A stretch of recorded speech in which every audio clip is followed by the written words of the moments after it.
Most people see our museum as a museum of monsters, of congenital malformations. But most of our collection is about normal anatomy. They were created for the purpose of teaching students of medicine.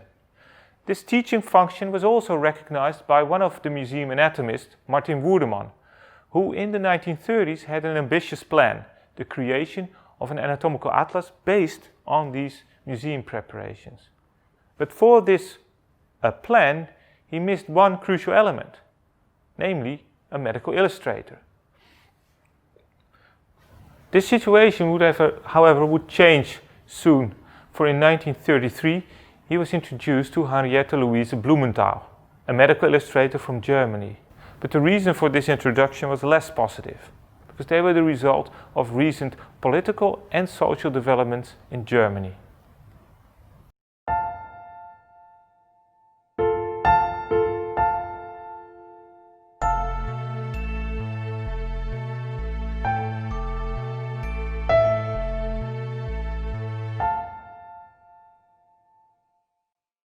In 1933, Hitler became Chancellor of Germany, and he changed the country from a democracy into a dictatorial state. And he also created a law in which all Jewish German citizens who worked in government positions were fired. So that included also people working in hospitals and in universities. And one of these people who got fired was Louise Blumenthal. Blumenthal had studied at the Academy for Painting and Sculpture in Berlin. And after that she had studied anatomy and histology. And she worked since then as a medical illustrator in several Berlin hospitals. When she was fired, she fled to the Netherlands together with her daughter. When she arrived in Amsterdam, she was welcomed by Woerdeman as one of the most renowned illustrators of anatomical works. In Amsterdam, Blumenthal immediately started making illustrations, even though she did not receive any payment. So as Woerdeman noticed what she was able to do, how well she was in how good her illustrations were, Woerdeman tried to contact one of the publishers in the hope that he could finance the anatomical atlas. So he could pay her at least a salary. But the publisher declined because, well, there was after all a crisis, the crisis of the 1930s. And he was afraid that making a whole new atlas, the cost for that would be too high. So unfortunately, Woerdeman had to look for other sources. In the meantime, Blumenthal continued making drawings of the anatomical collections in the museum, the one after the other. This one, for instance. And this one. But she also made casts, plaster casts of preparations from the dissection ward. And she was responsible for adding new labels to preparations in the museum, in a very nice, clean, stylish handwriting, such as these. Finally, in 1937, Woerdeman was able to get a paid position for Blumenthal. He was able to convince the Amsterdam University administrators to give her a paid position as assistant in his lab by stressing the unique qualities of Blumenthal. And this was necessary to mention because normally, due to the crisis, jobs were only given to foreigners if there was no Dutch candidate available. And according to Woerdeman, of course, this was obviously the case. For about 3 years, Blumenthal and Woerdeman worked on that project of the atlas. But in 1940, things changed again as the Nazis occupied the Netherlands, and Woerdeman was especially trying to get Blumenthal out of the country to safety to the US. Unfortunately, however, he was not successful at this, and Blumenthal and her daughter were deported out of the Netherlands, and Blumenthal was sent to Theresienstadt camp in modern-day Czech Republic. We know quite a lot from her life in Theresienstadt, and we know that from the research of Anna Hájková, historian of Warwick University, and we will have a Zoom meeting with her now. Can you tell me a little bit about what Theresienstadt or Terezin was as a camp? What kind of camp was it? Yeah, Theresienstadt was a transit ghetto. It was set up by the Nazis as a kind of holding place for Jews to be sent from wherever they were later on the way to the east to concentration camps, annihilation camps, and ghettos.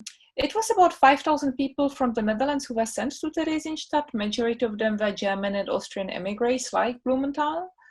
They were sent here relatively late, between 43 and 44, and most of them were sent further to the east. I believe Blumenthal was able to escape this fate because she was so highly skilled medical drawer. I think what is important to bear in mind is that, for example, compared to Westerbork, really most of the organizational work in Theresienstadt is done by the enforced Jewish self-administration, because administration and organization is a lot of work. And the Nazis were all too keen to outsource it to the Jews. So they controlled the ghetto that it's running as they want, but they didn't actually carry the bulk of the administration. And one of the biggest parts of the Selbstverwaltung, of the self-administration, was medicine, health services ran by Erich Munk. And quite a prestigious part of it was surgery, ran by Erich Springer. And this is then where Blumenthal managed to work. What is also striking about her is that she was deported to Theresienstadt late. She was not a senior prisoner, and she was able to find her way into this tightly knit clique of medical professionals very quickly, simply because she was so good at it. She also did not really have many connections. She had connections from Germany, but of course everything that happened in Germany since 1933 could not be as focused as the medical development in the Netherlands. I find it very interesting how she managed to survive. You find the recommendations or the Zeugnisse that her various bosses and colleagues gave to her, and she really kept them. Yeah. And you see that not only she was a skilled medical painter, she was really a league of her own. And Erich Springer, the head of surgery in Theresienstadt, calls her erstklassige Fachmann. You know, in English is she's a first-class specialist, but Fachmann is the masculine. She's not a Fachfrau, which, of course, with this very masculine world of medicine is quite telling. And he speaks quite openly how everybody was completely in awe of her skills.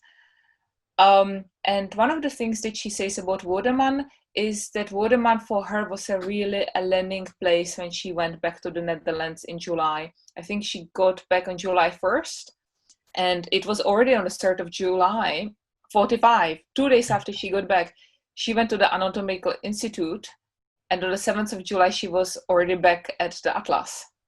Right, incredible. She was a dedicated woman. That's dedication. Is there anything else that you want to share with us about Louise Blumenthal during her stay in Theresienstadt?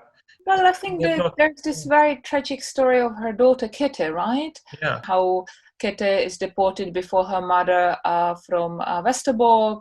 She tried to jump out of the train to escape, but that went awry and she broke her limbs. September 43, when she was sent to Auschwitz with broken limbs, she didn't have any chance of surviving. So she must have been selected for gas chamber and killed immediately. And at this point, Blumenthal did not know what happened to her daughter. She had reasons to fear, but she did not know for sure what was happening in Auschwitz. No, exactly, yeah. Her son, when was he? The son Arthur survived in Switzerland. Well, he survived in Switzerland, okay. She really was an exceptional woman, and it is a shame that the famous medical histories, not only of the Holocaust, but generally of the 20th century, do not really know her name, and I hope we can change it together. So Blumenthal survived the war, but unfortunately her daughter did not. And Blumenthal went immediately back to Amsterdam after the war to work with Woerdeman on that project of the Atlas again. And here, on a picture from 1950, we see them sitting together. You can see here. But also they continued working on the Atlas, and eventually in 1948 that Atlas was published. And I have it here. Standard Atlas of Human Anatomy, Descriptive and Regional. So it was an atlas, it became an atlas in English. It consists of 2 parts, and here I have the first part. Most of its content was illustrated by Blumenthal. So eventually that project that Woerdeman had dreamt of since the 1930s was finally finished in the late 1940s.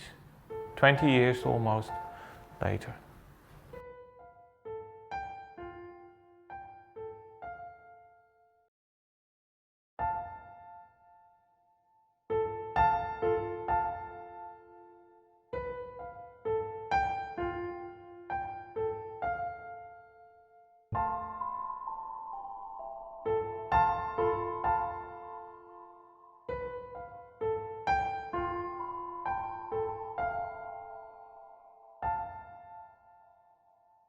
We still have many illustrations of Blumenthal, and we hope to honor her work by using them in the museum itself, in a way that also Woerdeman already had envisioned in 1936. So that is by using them not only in an atlas, but also in the actual museum. So in a way that you can see both the illustration and the preparation, and you can compare the two of them and understand all the detailed anatomical structures by looking at the illustration. But we will not do it in a paper version because we don't want the visitors to touch the actual papers. But of course, we choose a modern version, which is of course an app. Thank you for watching, and if you have any questions or comments, please write them down below.